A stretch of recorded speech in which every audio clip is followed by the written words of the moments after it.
Russia cannot be understood with the mind, nor can she be measured by a common yardstick. A special character she has.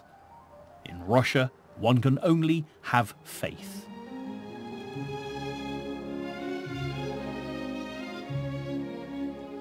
Fyodor Tuchev, the 19th century Russian poet, seemed to be able to sum up his homeland perfectly.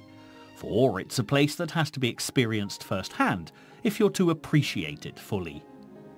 Russia and Moscow have an atmosphere unlike any other place around the world, yet strangely much of it still remains unknown to many city tourists. Russia is the largest country in the world, and with historical Moscow as its capital, it's a place that just demands to be visited. It's a huge, sprawling city that's flourished recently, and almost out of nowhere, it's become one of the world's most sought-after destinations.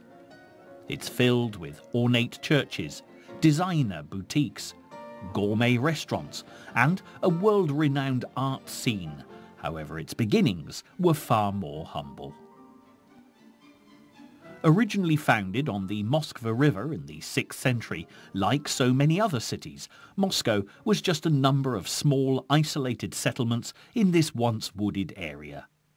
Over the years, though, as other tribes and nations discovered the fruitful earth around Moscow, the struggle for power to take control of this new land shifted many times.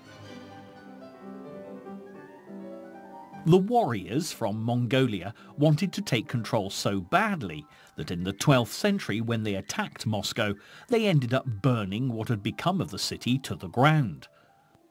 However, the Mongols' victory was relatively short-lived, and as Moscow became more powerful under their Mongol leaders, the people themselves were finally able to overthrow the Mongols by the mid-1300s, and this is when an idea of a true Russian nation was born. With Moscow's newfound independence, it was able to grow and fortify itself extremely quickly. With growth came the emergence of Russia's first Tsar of all the Russias, Ivan IV.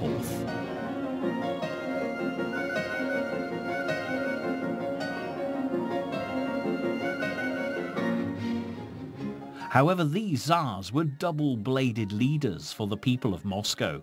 They built the city into one of the finest in Europe, creating some of the world's most stunning architecture, but also ruled with great terror.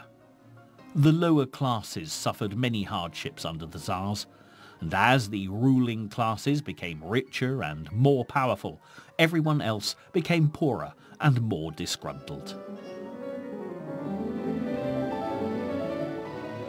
By 1917, Russia had lost 3.5 million men in the First World War, and even though the Tsars had built Moscow into a great empire, the lower classes had had enough. They wanted out of the war, and out of the way they were unfairly ruled. Strikes broke out on the streets, and in February 1917,